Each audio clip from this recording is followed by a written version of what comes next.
No, gospod Sončni, kaj boste pripomnili, kaj boste povedali, danes je poseben dan? Vojko, ne morem ti povedati, kako sem vesel, da je v tem lepem sončnem jesenskem dnevu prišlo ob 200-letnici mojega rojstva do tega dogodka.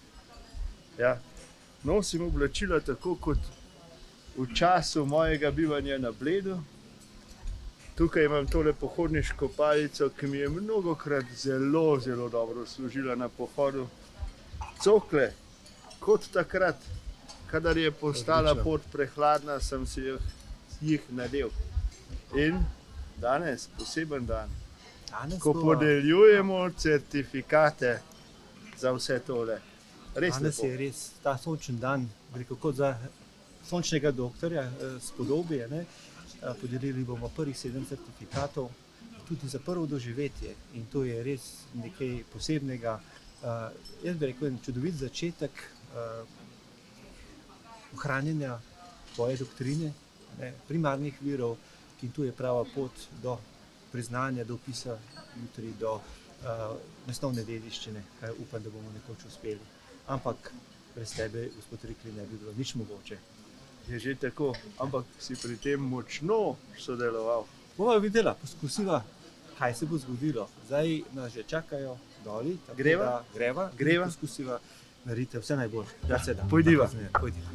V Viteški dvorani na Blejskem gradu so tako v nadaljevanju slovesno podelili prvih 7 certifikatov imenovanih Arnold Rikli Bled Certified. V letošnjem letu smo nekako tudi na Turizmu Bled prepoznali nekako, da je ta pobuda dana strani gospoda zavodnika, to se pravi skrbnika Riklijeve dediščine, res prava, da smo mi tisti nosilec novega sistema certificiranja izdelkov, ki so pač povezani z Riklijevo doktrino. In tako smo pač sprejeli vso dokumentacijo in pričeli s tem certificiranjem in mislim, da smo lahko ponosni, da smo danes slavnostno podelili v bistvu 7 certifikatov. Zagotovo je lahko nek zgodovinski trenutek po svoje, če se bo vse skupaj odvijalo v pravo smer. Govorimo o tem, da je običajno marsikatera ideja dobra, vendar potem ne pride do realizacije. Tukaj je že narejen prvi korak, ideja je dobra in smo na začetku realizacije produktov. To pomeni, da produkti imamo, ampak kot sem omenil v samem govoru, nekako to še ni vse. Mi moramo te produkte implementirati v blejsko ponudbo, poskrbeti, da bodo zaživeli, vkolikor ne taki, mogoče z nekimi novelacijami, ampak v vsakem primeru samo s sodelovanjem in vključevanjem v že neke druge zgodbe in produkte, ki bodo morda še nastali. Prve certifikate so tako prejeli Sava Hoteli Bled v sodelovanju z Miro Rizmondo za Riklijev kruh, Arčiva, rokodelski mojstrici Andreja Stržinar in Tadeja L. Zupan za Riklijevo srajco in hlače. Zavod za kulturo Bled v sodelovanju z Molene za Riklijev čokoladni medaljon in prav tako Zavod za kulturo Bled v sodelovanju s podjetjem Konditus za Riklijevo rezino. Metka Zavodnik za Riklijevo palico, izdelovalci so bili Vojko Zavodnik v sodelovanju z drugimi mojstri rokodelci, med njimi je bil tudi Mirko Klinar. Alojz Ropret za Riklijeve cokle in Turistično društvo Gorje za doživetje slavje na Arnoldovih višavah.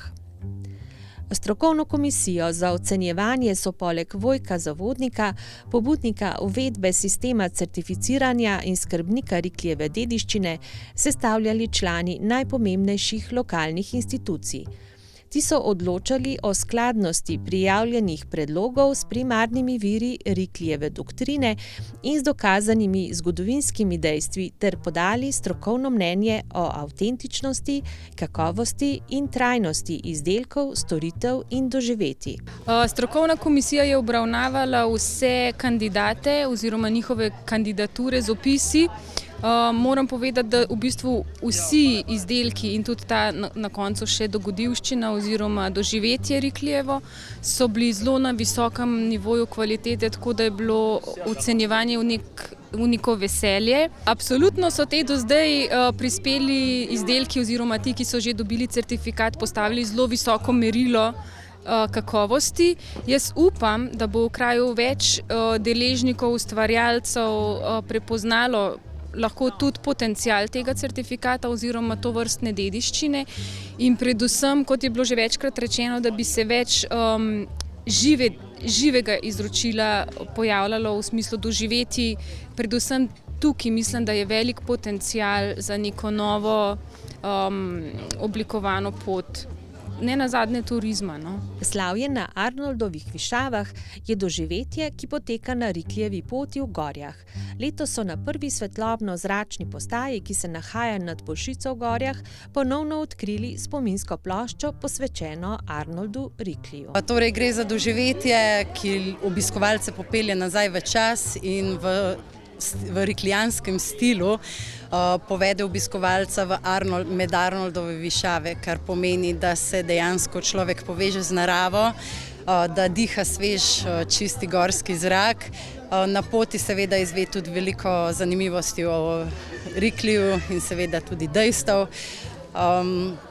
Ob tem seveda tudi malica, ki je prilagojena oziroma je avtentična, torej suho sadje, voda in jabolko. Tadeja L. Zupan in Andreja Stržinar sta združili moči in poskrbeli, da Lojze Ropret, ki pooseblja Arnolda Riklija, odslej nosi nova, avtentična oblačila. Od ideje do izvedbe je prišlo bliskovito. V trenutku, ko sem ga vprašala, ali se strinja, ker poznam najboljšo možno šiviljo v Sloveniji, mojstrico, ki je vpisana v register nesnovne dediščine kot edina izdelovalka pripadnostnih kostumov, je bil seveda ganjen, vesel in bliskovito je prišlo do izvirnega oblačila v 100% lanu in hlačah z našitki, točno tako kratkih, kot so bile kregane pri Radolškem deželnem glavarstvu, kjer so želeli leta 1877, da so malo daljše in spodobne. Zelo sva hvaležni, da sva v tej družbi in to je šele začetek. Ja, jaz že dolga leta izdelujem rekonstrukcije, ukvarjam se z oblačilno dediščino in sem se me je povabila Tadeja k temu projektu, k temu izzivu. Sem se tega zelo razveselila, sploh pa si nisem predstavljala, da bo Rikli tako zaživel. Namreč izdelala sem že ogromno rekonstrukcij, pa nekako niso zaživele na tak način, kakor Rikli. Vsak od 7 certifikatov je bil na ročno izdelan papir odtisnjen v grajski tiskarni na repliki Gutenbergovega tiskarskega stroja. Sam Rikli pa je nanje pritisnil slovesni pečat.